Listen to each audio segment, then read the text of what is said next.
Because it's the after show, starring myself. My name is Jeff. That over there is editor Megan, also known as that Valkyrie girl. This is the after show brought to you by the Geeks and Company, and we are back to talk about the Legend of Vox Machina episodes 4, 5, and 6. Because for whatever reason, Amazon Prime has decided not to drop it all at once and not to drop a few and then just drop one a week, but they're dropping 3 episodes every week for 4 weeks straight. So we have a lot to get through. We're not going to waste any time. Here there be spoilers. So if you've not watched episodes 4, 5, and 6, go watch those and then come back and watch this. Note, I think this week will probably be a little less critical, maybe, of I think so. The critical role that we were in the first 3 episodes, because we had a lot of shit to say. And yeah, things we mentioned last week, they just did it. So like, they kind of came to pass a little bit. So there's still some lingering stuff. It's not all going to be wine and roses, but at least some of the things that we had talked about, it looks like they're trying to do. And that has met with some dubious levels of success depending on where it's all going to go. 4 in the episodes that we're covering today, 4, 5, and 6. This one is called Hell to Pay. So we get back to something that we saw, I think, in the first season, is we get Pike having her crisis of faith. She tries to reach out to the Everlight, and she gets back into that weird abyssal plane of existence where the Everlight is supposed to exist. And she's given some advice from the Everlight saying, hey, you shouldn't be in hell. That's a bad idea. You should not be there. I can't protect you, and your soul might just be gone. And at the same time, Pike then starts to hear a disembodied voice that begins calling to her. So this episode is a very Pike-heavy episode after last week talking about how there really hadn't been much focus on some of the adjacent characters, Pike included. But we did talk about how the fact that if they were going to get this particular investment, it was plate armor, and she is the only one in the group that wears plate armor. So it would make sense, if this is the investment they're going to be pursuing, that she would be the one, she would be the focus of it. So we do see them in the city of Dis, which thankfully was not replete with a bunch of jokes from Grog this time. No, it's not. We did get to see something weird. Scanlan casts a spell that is somehow able to disguise all of them pretty much flawlessly. In fact, for a brief moment, Grog, humans, it was very odd. Grog turns into a giant bunny, which I'm he sure he does, and then he was very upset about that, so they changed it around. Yes. I'm kind of curious. We're into the 3rd season now, and there have been a shit ton of time that the group has been in mortal peril, mostly because people know who they are, and yet Scanlan could just play a quick song and just disguise all of them, make them look completely different any old time you want it. Apparently, unless this is like new power unlocked. He leveled up recently, so I don't know. It seemed really weird that he just like blah, blah, blah, and then all of a sudden they all look completely different and pretty much flawlessly different right up until all the shrieking him. Because it turns out hell is super gross. They weren't shy about showing how torturous and bad hell was. Like, if you have a weak constitution, now the show is clearly meant for an adult audience, but this is like torturous souls and weird creatures and people being eaten and hell. I mean, yeah, it turns out hell is gross and disturbing and terrible. And we thought all that, but I still thought this was going to be like within the realm of an animated show that's loosely based on Dungeons and Dragons, not like Dante's Inferno. Like, it was going to be this. So I didn't expect to have an existential crisis about my immortal soul while I was watching The Legend of Vox Machina, some cartoon on a Thursday afternoon. Fine. So, hey, Amazon Prime, thanks for that. But then the focus does get down on Pike. She keeps hearing this voice, and they go to this seemingly like this mad dash to this citadel in the middle of hell, this city that's in hell, and they're drawn in by a gentleman whose name we don't really get, but he appears to be, if he's not the devil, he's at the very least a devil. I would say I was getting very like Lucifer vibes, because he apparently talked to some other greater he was evil than recruited. himself, but Yeah, so I didn't get the sense that he was the big cheese, as it were. I got the sense that he was like the vice cheese, I guess you would call him. A big cheese. A big cheese, but not the like capital D devil. I didn't get the sense he was that. I got the sense that he was, you know, a lieutenant or a captain in the devil's army or whatever. Clearly, because they're clear that this is a city in hell. This isn't necessarily hell.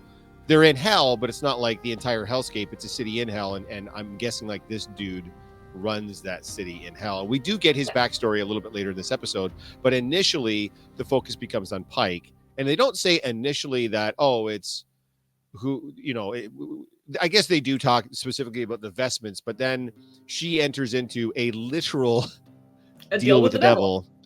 I mean, sometimes the cliche is a little bit too thickly cliche. And the devil plays poker? Kind of. I don't even know if I want to call it poker. Yeah, it's just a very game. weird. Yeah, it's a card game. So she agreed. So this is the point in the episode where it gets very, very tropey. Everything that you're seeing is all stuff you've seen before. They enter into a game of chance. Cheating is not allowed. The other party members are not allowed to interfere. So they're held in this glass cases on these, according to Grog, very comfortable chairs in hell. And oddly enough, he challenges Pike to this game of chance, and if she wins, she gets the vestment, and they get to go free. And if she loses, she has to spend an eternity in hell with this demon dude, this devil guy. And whenever we get into these situations where like the bad guy picks the game and you have one chance to play a game that they already know super well and that you don't know at all, even if the game is somewhat simplistic, it's literally like sitting down at a poker table and everybody at the poker table is a professional poker player and you're playing for the very first time. Yep. Of course you're going to lose. Like, it was such a silly piece. Like, it should have been like, well, cool, like we'll sit down and I'll pick the game. It would be a game that she would know well, that she would have a chance of winning. But because they're in his domain, he picks the game, and shock of all shocks, she loses the first one. Which we knew was going to happen, which is the trope. But wait, there's more. She somehow convinces him, hey, I'll bet my friend's immortal souls on top of mine now that I can beat you in this game. And then they have this huge back and forth. And of course, she beats him. And I don't know, I guess like any good devil, he does not betray them at all. He lets them all go and he gives them the armor and he sends them on their way. He does give his backstory. No, but we do get a backstory from him. And I'm kind of wondering, with the time they spent on the backstory, animation's not cheap, kids. Animation's expensive to do. So when they spent this much time on this guy's backstory, I think it's fair to say he's probably going to be back in some way, shape, or form. I hope so, because I was going to say, it's like, he's an intriguing character as far as the villains they've had. I like him much better than Dr. Ripley.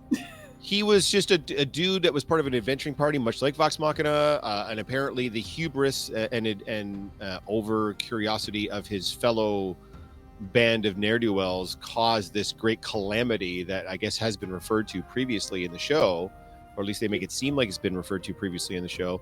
And as a result, instead of dying, he was given this choice of saving his family, in this case his husband and his son, or just die. And so he took the job as the devil's right-hand man, or a devil, or whatever we're going to call him, only to see that, of course, now he's immortal and he watches his husband and his son just age out and die anyways. To which Pike does sort of use that against him to ultimately win the game as far as that goes. So Trickfoot out-tricks the devil at the end of the day, and she gets the vestment. He literally gives her the vestment. As she's leaving, though, his lieutenant comes up to him, the guy that's the weird demon Superman guy that's got the red laser beam thingy, and it's like, what do you want me to do? And he's like, well, she's marked. She doesn't know what's running through her veins, but she's marked. She lives. The rest of them die. Dun, dun, dun. Drama. And so they're trying to beat feet out of hell while being pursued by this giant demon thing, which, by the way, it looks like the rest of the demons have been like, giant demon guys got it. Like, all the rest of them kind of like, yeah, they're like, we're not gonna get in his way. because he's probably going to be rather indiscriminatory in his brutalization of anybody that gets in his I would way as say he's he chasing would be after these like the adventures. giant troll in the end of That's right. Rings of Power. That's right. He would just Anything that gets indiscriminately just be bashing and beating and hurting people. They're trying to make their way back to the portal that is also revealed in another trope, must be open from the other side, which they did establish in the previous episode. So I get that, but I don't know that I would ever want to go anywhere, especially, I don't know, hell, where I'm stuck there until someone on the other side decides to let me out, when the other side is being beset by dragons and baddies and magic and horribleness and everything else. So yeah. I know they needed the they didn't know vestments. there were dragons on the other side when they went in. They thought that they were in a space where the dragon wouldn't know where they were. Yes, which we will get to. But that is the end of episode 4, as they're being pursued by this gigantic demon. You would think that's where we pick up in episode 5, but it's not.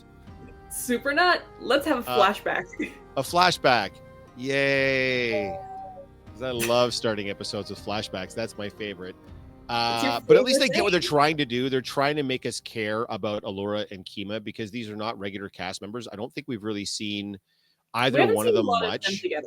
No, or just a lot of them in general. Yeah, even when they were in Tal'Dorei, it was very brief interactions. It was very focused on the king at that point.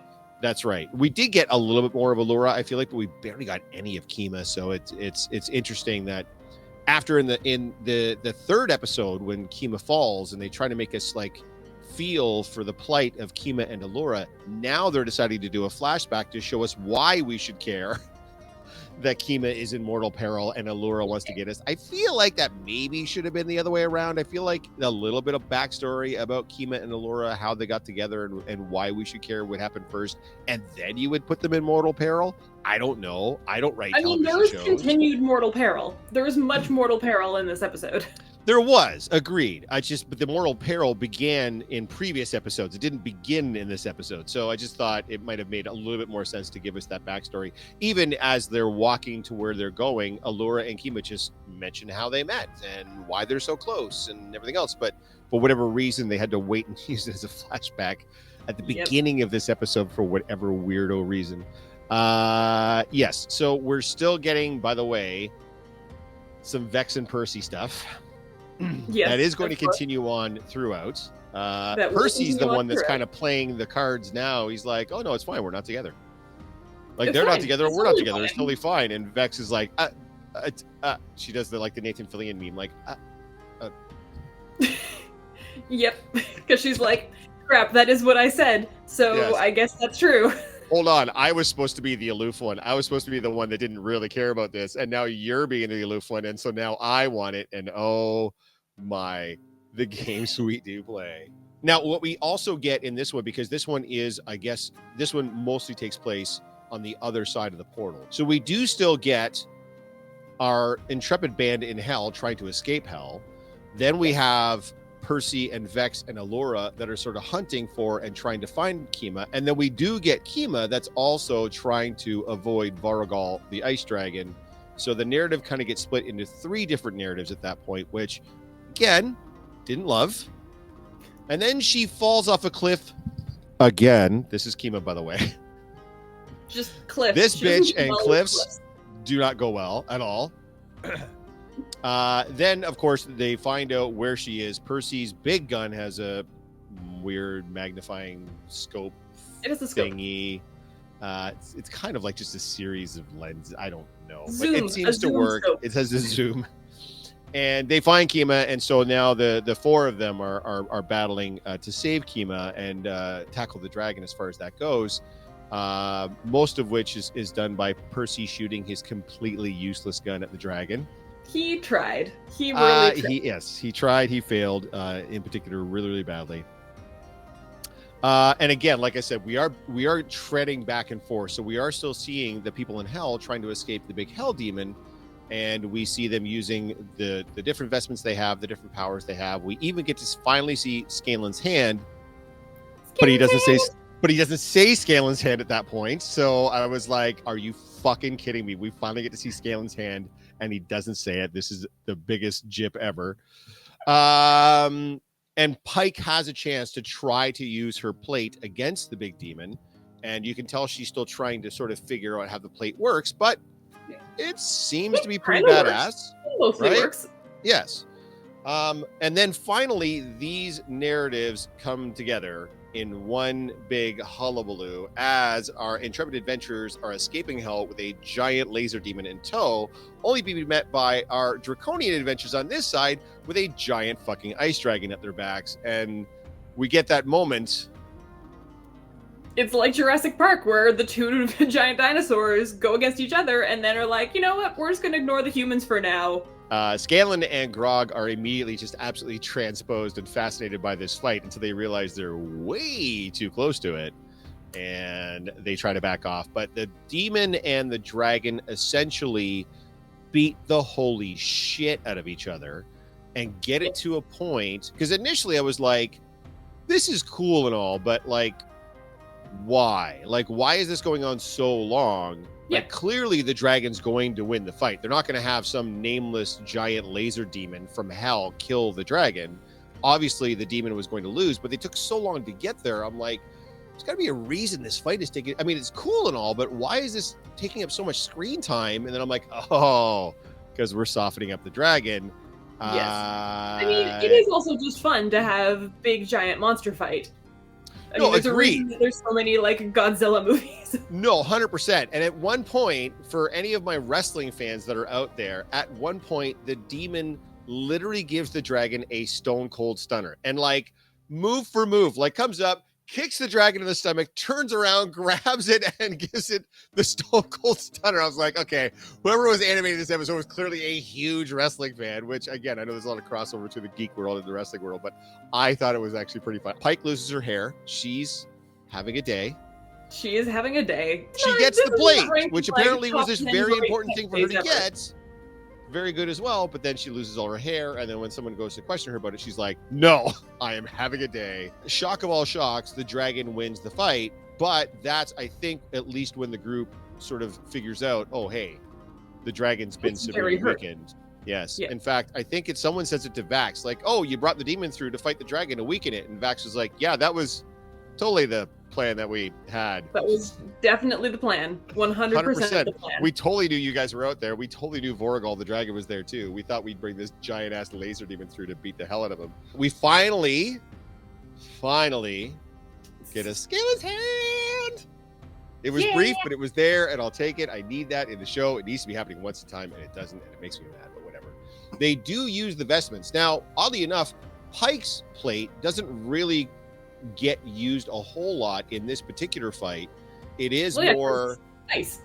Yeah, so the myth carver, the sword, and the bow, along with the vines that I guess Keyleth is the one that kind of summoned the vine onto the arrow, which pierced the dragon in the spot where the sword had pierced it, that Kima hammered in with her hammer.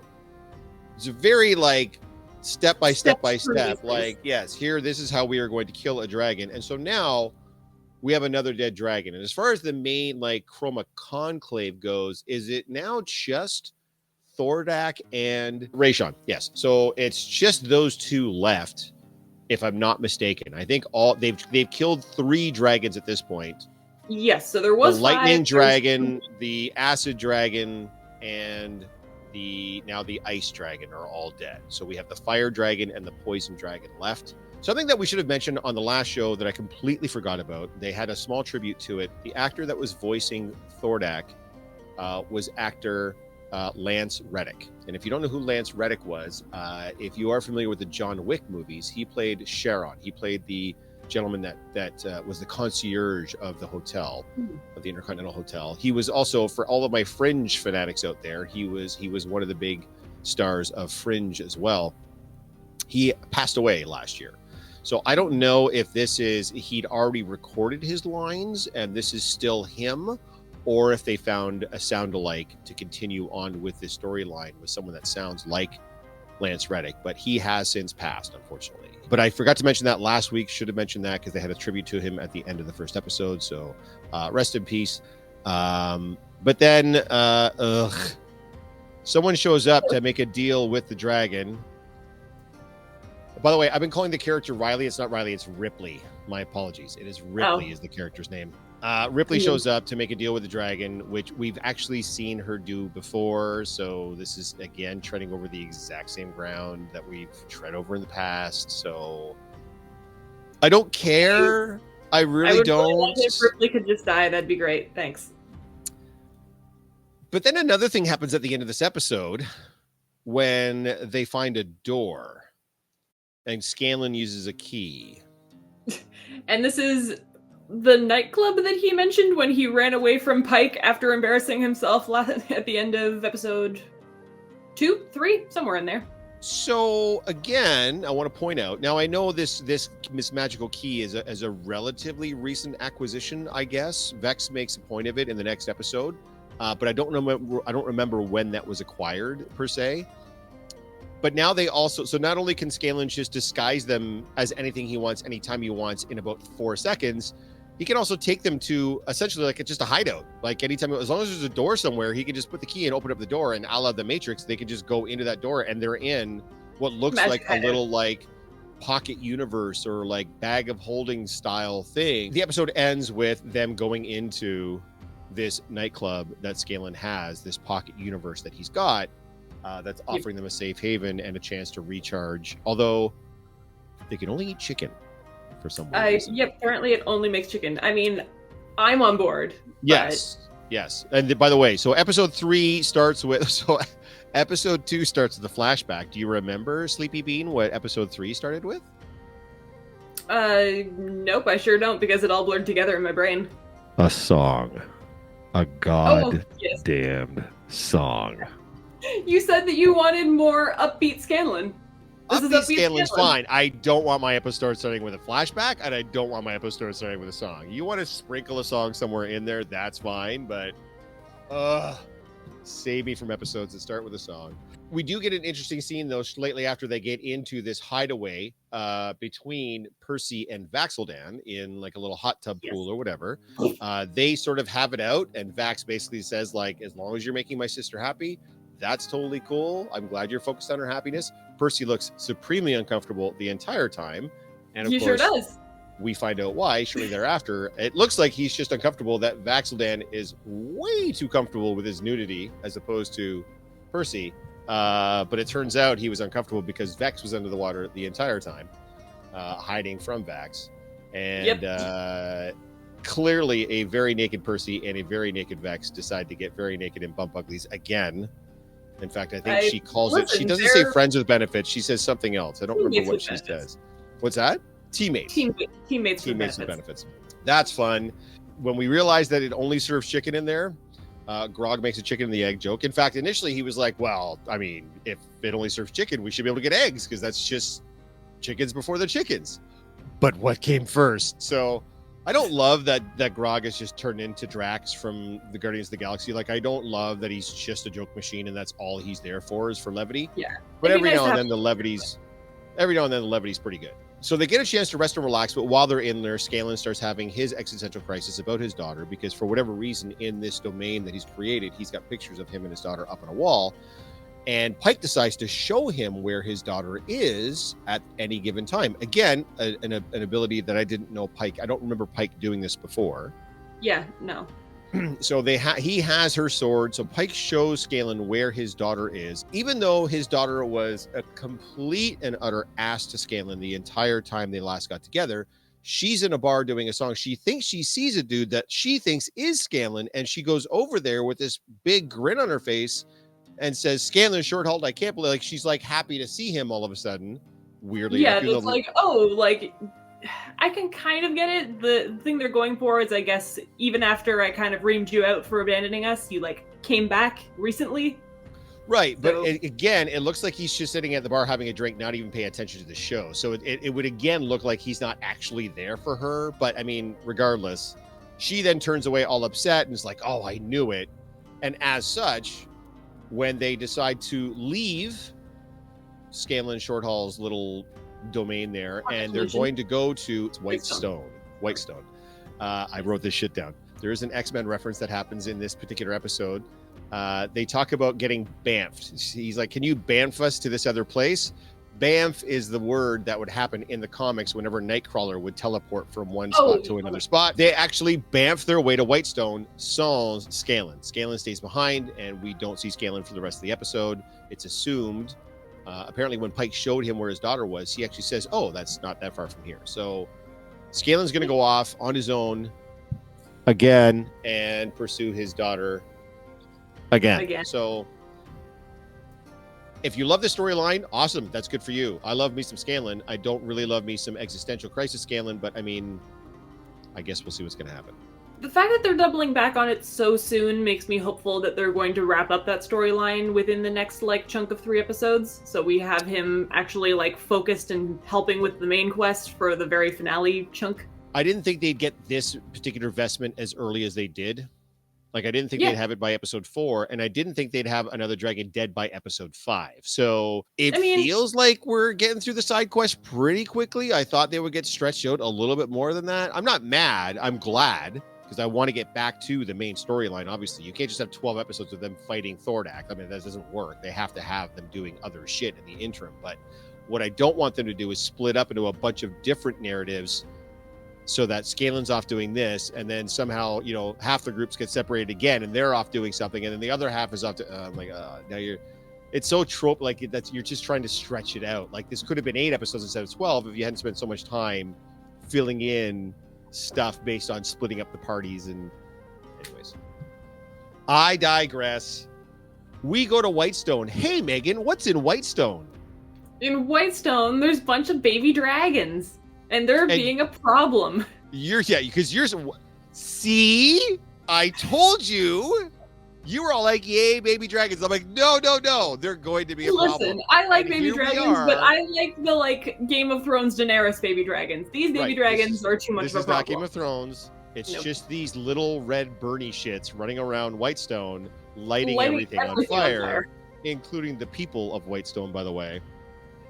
The people and the tree and the buildings and just everything. Yes, and the big tree at the middle of everything, that is the heart of Whitestone.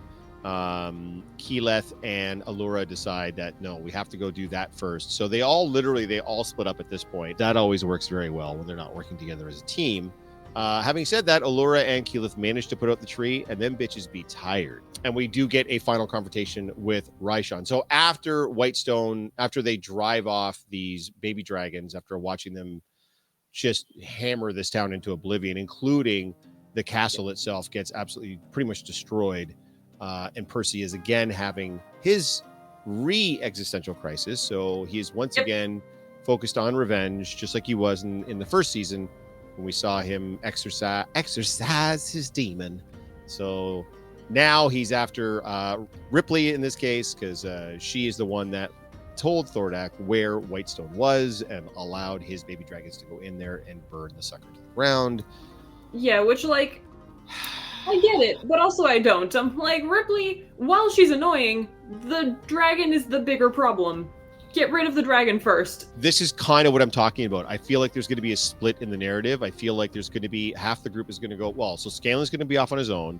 Half the group is going to go try to find the dragon or scout things out or whatever. And then the other half, or maybe it's even just going to be Percy and Vex, are going to go after Ripley. They'll split the narrative so they can, because again, we still have 6 episodes to go. We're down to 2 dragons, technically only 1. And there's only one investment left to get as well. Technically 2 now, because everyone was so immediate to be like, this is your fault when Ryshan showed up. So now she's back on Thordak's side because they all hate her very openly and very aggressively for something she didn't do. Well, I mean, all of that's fantastic, but I'm not convinced she hasn't been a triple agent this entire time, too. She's been playing all of her cards very close to the chest, so we don't actually know at this point. Oh, I fully agree that, she doesn't like them. She doesn't want them to, live and flourish and win, but she hates Thordak. She just wants both of them dead. I think she wants all of them dead. For sure. She wants everybody dead. I get that. She is, at the end of the day, a dragon, and one of the evil dragons, one of the chromatic dragons at that. So it's not like her machinations are not obvious. I get that. But, I mean, at the end of the day, it's. I don't feel like they necessarily betrayed her or betrayed her trust, because we still don't really know. I mean, whose side she's on. She's on her own side, clearly. Yeah. Obviously. But I don't know what her end game is. She's not going to get a cure if Thordak's dead. She's not going to get a cure if the group is dead. If the group and Thordak kill each other, she's in the exact same spot she's in now. Like, she gains nothing. So I don't know what the point of having her even there is at this point. Until we find out whose side she's actually on. Coming episodes that there's some sort of something that she gets if Thordak dies. Maybe that will produce something that she can use for a cure. Perhaps. Maybe it's the crystal. Maybe it's the thing in his chest. I don't know. They haven't really told us yet, so I'm curious if they're going to flesh out her motivations or not. Because of course we've spent most of the time with our group, and we haven't spent a lot of time with just her to know what's going on in her head and how that's going to work. But that's it for this week. Those were the 3 episodes, 4, 5, and 6. The things that we mentioned during the first episodes of not really getting a lot of Pike and everything being focused on the main characters that had trauma last season. They've shifted. We now get more Pike details. We now are getting more Scanlan, and hopefully they're kind of tying together and wrapping up his weird side quest thing, but I'm liking where it's going, and I hope it keeps going in this general direction. And as I've said before, by the way, the Vox Machina at 100% power is all of them, and Vox Machina at 99% power is Keyleth. So that has not really changed. She can just grow another tree out of a dragon's chest. They've shifted some of the focus off her. Like, it was really heavy on her for the first couple of seasons. Now the focus isn't quite as bad. We do, by the way, get yet another Vax and Keyleth awkward bullshit encounter they just keep dragging just this standing shit in out a robe after forever. Coming from just being buck-ass naked. I'm so done. So done. But yes, I did enjoy these episodes more than the first 3 as well. I think what we talked about earlier about that character growth is definitely happening, and we are getting some additional focus on characters that maybe weren't getting a lot of focus previously, especially in different circumstances than we're used to seeing them in, although it looks like they're reverting Percy back to the way he was before. But anyways, he might be reversed. We will see. Use this opportunity to put him into a situation for revenge to show character growth with him choosing something different. Perhaps we will. He won't have his demon this time. That bitch Ripley has it. So we'll see how this manifests itself this time. I'm sure he's going to make more useless guns. Guys, that's going to be it for this week for the after show, episodes 4, 5, and 6 of The Legend of Vox Machina. If you think there's anything that we should have talked about, go ahead and put it down in the comments below. Otherwise, we will see you next week when we review episodes 7, 8, and 9. We'll be in the back half of this season. Until then, stay geeky, everyone.